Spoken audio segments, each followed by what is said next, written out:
Ils continuent de téter leur mère, voire au-delà de 3 mois, oui, mais ils sont à la paille et à l'aliment à volonté.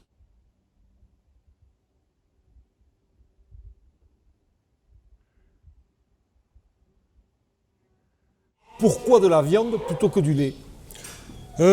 Par rapport au fait qu'il faut traire, quand on fait du lait, il faut traire 2 fois par jour, tous les jours, pendant 7 ou 8 mois. En plus de ça, il y a l'agnelage, donc ça fait que pendant 10 mois, 10-12 mois, presque, il faut être à l'heure à la traite le matin, il faut être à l'heure à la traite le soir. Et quand on est tout seul, on ne peut pas se libérer aussi facilement. Quand on a des brebis à traire, finalement une machine à traire à démarrer. Donc c'est beaucoup plus astreignant là. C'est beaucoup plus astreignant. L'investissement est un peu plus élevé aussi.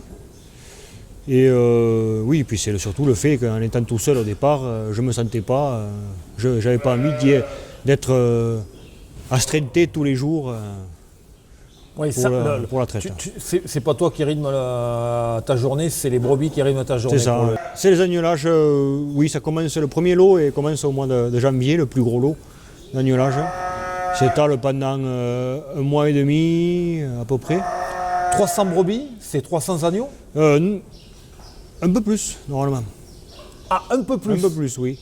Moi, je suis à peu près à 1,6 agneau de moyenne. D'accord, il y a des jumeaux, quoi. Il y a souvent des jumeaux, de doubles. Et ça arrive qu'il y ait des triples, j'en ai quelques-uns, qui en fassent 3. Après, au-delà, c'est plus rare et c'est pas oui, c'est pas souhaitable. C'est déjà triple. Déjà triple, ça fait, oui.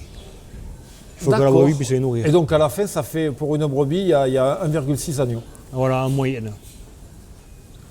Elle vient de dire bonjour.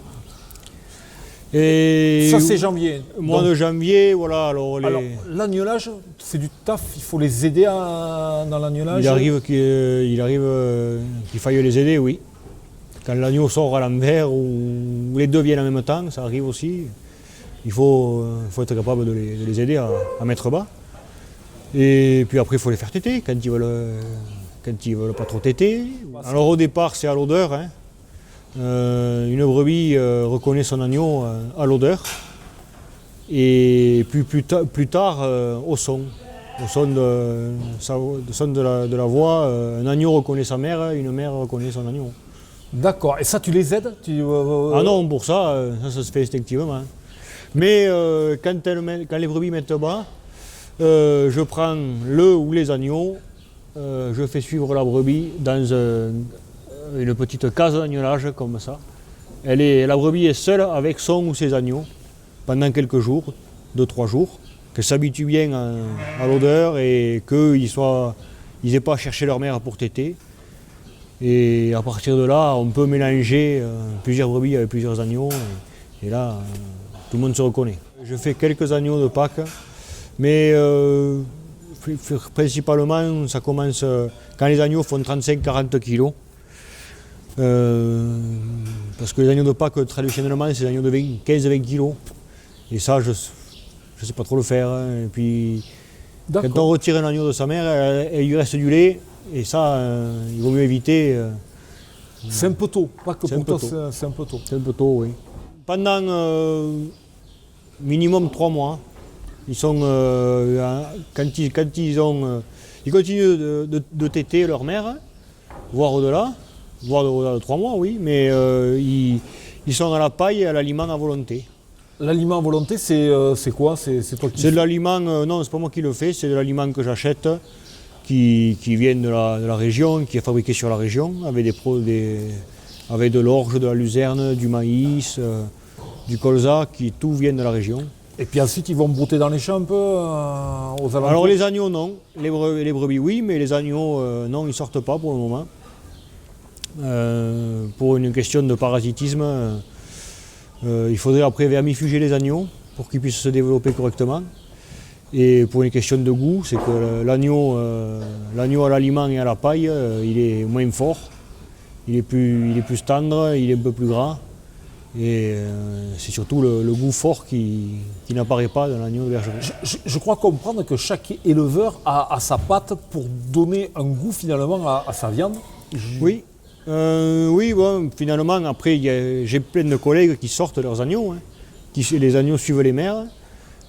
C'est prendre un risque, mais ça se fait aussi, oui.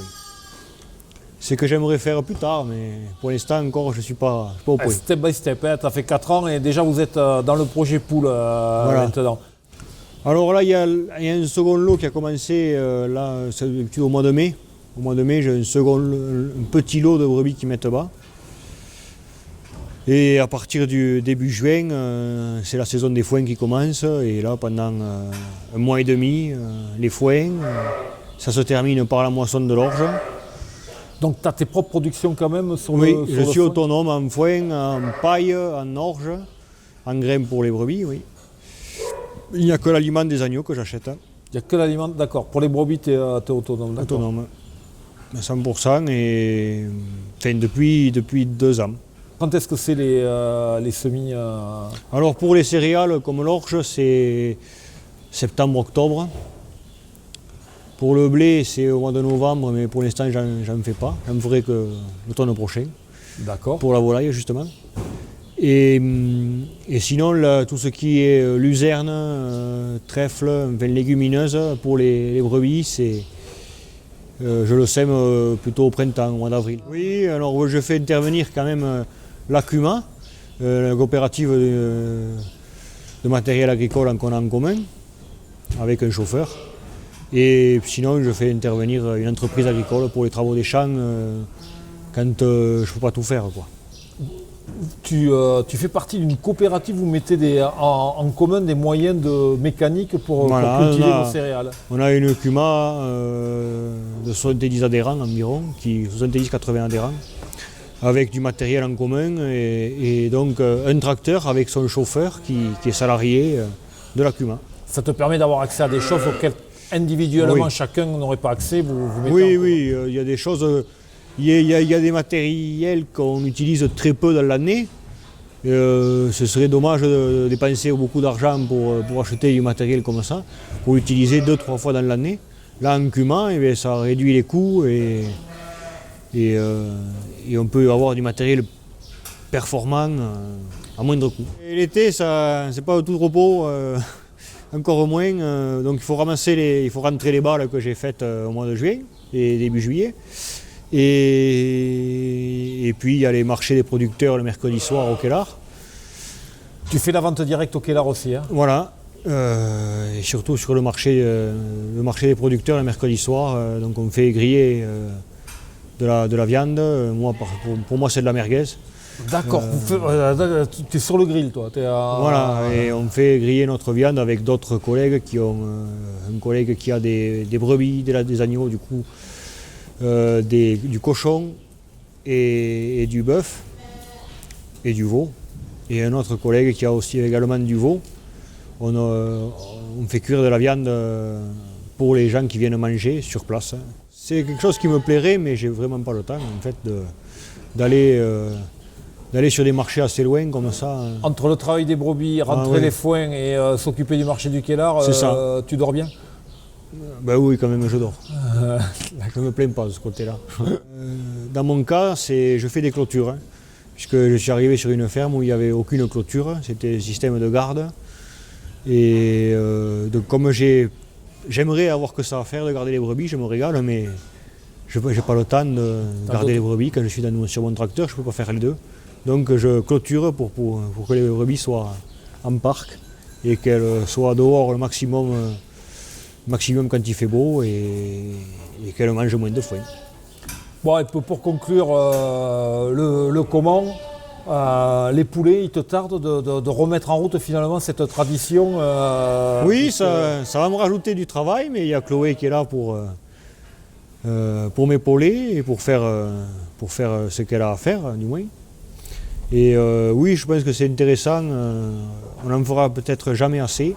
Vu les débouchés qu'il y a en vente directe, on sait que ça va marcher, quoi, et qu'on va faire le mieux possible pour faire du bon produit et à un prix raisonnable. Je t'ai même pas posé la question, mais le projet il est en plein air. Oui. La poule, on ne va pas la Ah mettre. oui, c'est pas intéressant de faire des grands bâtiments avec des contrats avec des coopératives, c'est pas intéressant de faire ça. L'intérêt c'est de faire des bons produits en plein air avec une finalité de vendre en direct, quoi.